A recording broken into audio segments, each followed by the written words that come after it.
Here in part 5, let's talk about the emergence of multicellularity. Following the Great Oxidation event, we find a number of events that took place. The first is Snowball Earth. The Earth is frozen in ice for 100 million years.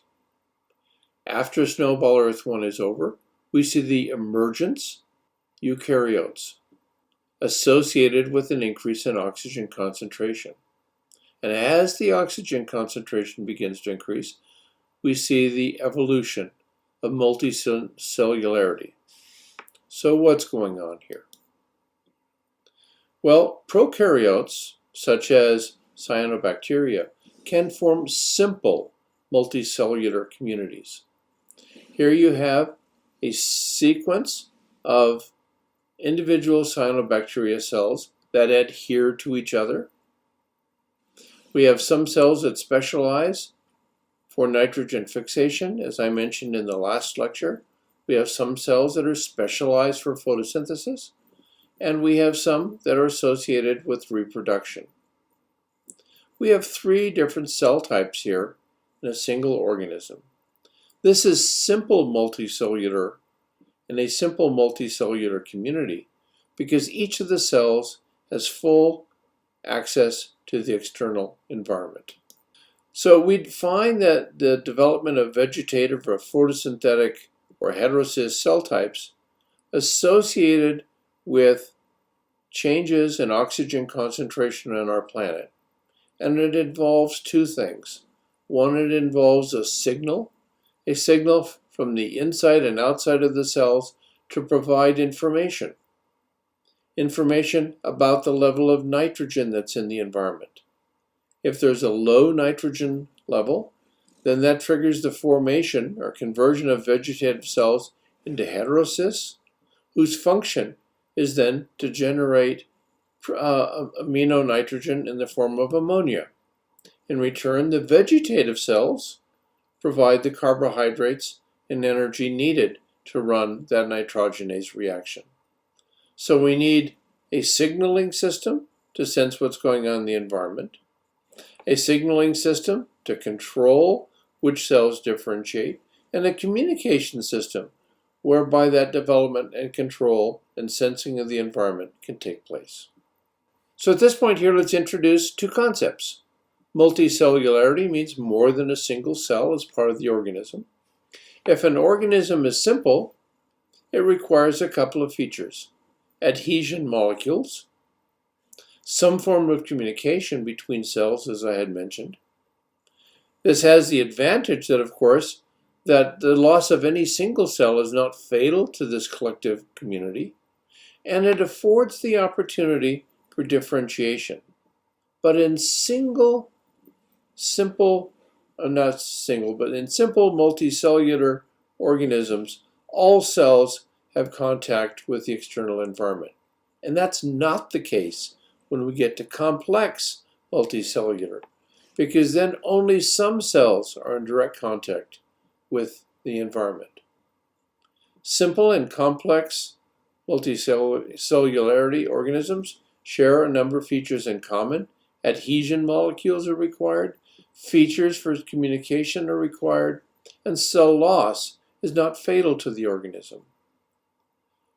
What we find in both of them is that cell or tissue differentiation takes place, first noted with respect to reproduction.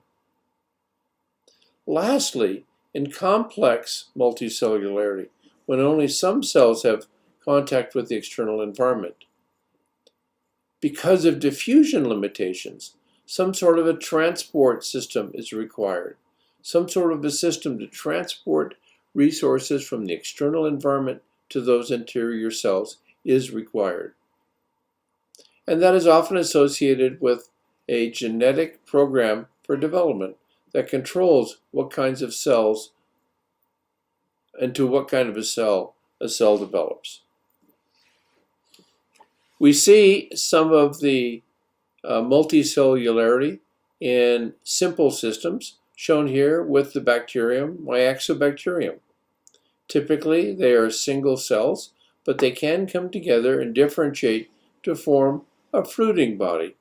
where we have a differentiation of the cell types.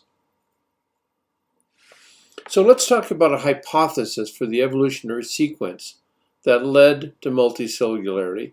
And here I'm going to make the statement that the amount of oxygen in the atmosphere played a role.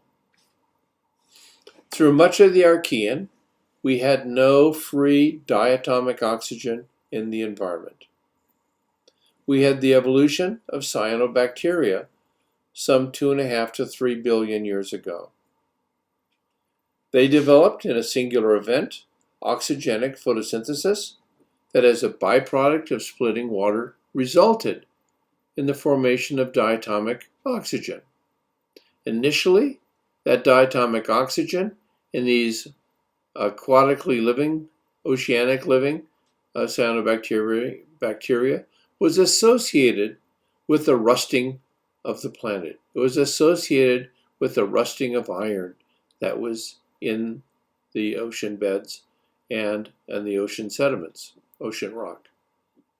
After that oxygen had been used to basically convert iron 3 to iron 2, then the additional oxygen that was available resulted in a pollution event, a rise in atmospheric oxygen, and anaerobic organisms for which this were toxic either had to live in an anaerobic environment or they went extinct. But along the way, the oxygen level of the atmosphere began to increase. So here we have initial oxygenetic photosynthesis between 2.5 and 3 billion years ago. Following that, we have the great oxidation event that I had just mentioned. And so what happens next? What we see is the evolution of simple communal multicellularity. In cyanobacteria, we find that some of those cells here form heterocysts for reproduction. Heterocysts for nitrogen fixation. Some form cyst-like structures called alkanates associated with reproduction. That simple system, which evolved between 2.5 and 1.5 billion years ago, was simple. All cells had access to the environment, and it required adhesion and communication for this differentiation to take place. Then what happens? We have Snowball Earth 1. CO2 levels are drawn down as a result of cyanobacteria, and the great oxidation event was resulting in an increase in oxygen, as we'd seen in our graphs. After Snowball Earth 1, after that meteor hit in Australia, we now notice that there is an emergence of a new life form, the eukaryotes, about 2.1 billion years ago. Oxygen levels are going up. So at this point in class, we've had a clicker question to point on the timeline to identify when aerobic respiration could have first evolved. And aerobic respiration could not have evolved before we had oxygenic photosynthesis. So sometime between 2.7 and 2.3 billion years ago, aerobic respiration evolved. So let's go back to what I was hoping is becoming a graph that you're well familiar with. On Earth, we had very high carbon dioxide concentrations and no oxygen present until we had the cyanobacteria. As a result of the cyanobacteria, we had a decrease in CO2 concentration. Oxygen concentrations remained low as the planet was rusted. And then oxygen levels began to rise at about the time Earth went into a Snowball Earth event. So we have the emergence of eukaryotes. We came out of that Snowball Earth event. Oxygen levels continued to rise. At about 1.5 billion years ago, we see the emergence of simple multicellular organisms associated with an increase in oxygen concentration. Now at this point I'm going to stop and answer a question that I've heard from students.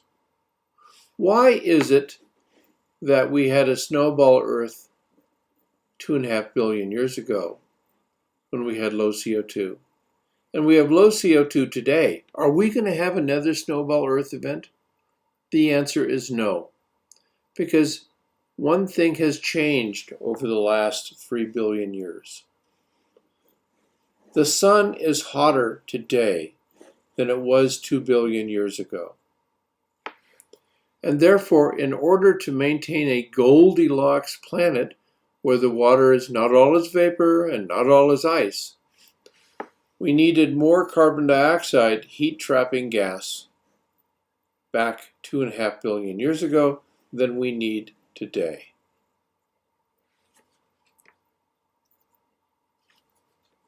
So let's go back to multicellularity.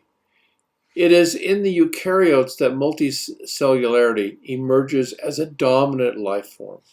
We find it in animals. We haven't talked about that group yet. We find it in fungi, where it's evolved at least twice. It has evolved in the red algae and the green algae, and the green algae gave rise to land plants, and it's arisen in the brown algae. 6 independent events have taken place where we have the evolution of multicellular organisms. Among those that we're not going to talk about other than briefly here today are going to be the amoebas. These are free-living, single-celled organisms. They don't have a cell wall, and they capture food by phagocytosis. Another group that's important here is going to be the slime molds. Beautiful single-celled organisms that come together to form amazing reproductive structures, shown here. This is one of the few times that slime molds show multicellularity. Another group that we're going to briefly talk about are the brown algae. We know about the brown algae, the giant kelp that you see. Most are photosynthetic, some are single cells, and many are multicellular. We're not going to talk further about the animals, fungi, and algae today because there are separate lectures on each of those 3 groups. It's important to point out that in the brown algae, the kelp, we find some very important differentiation. Some of the cells, the blades, are photosynthetic. Others have a gas holding capacity and they float to keep the algae in place. Whereas others are the anchor, the holdfast, that keeps the algae anchored to the ocean bottom. All of this represents simple multicellularity because each of the cells is adjacent to the aquatic media. Then we have just absolutely amazing diatom diversity in the oceans. Small multicellular organisms of different sizes, shapes, and colors. Truly an artist's palette, and an engineer's mind went to work here.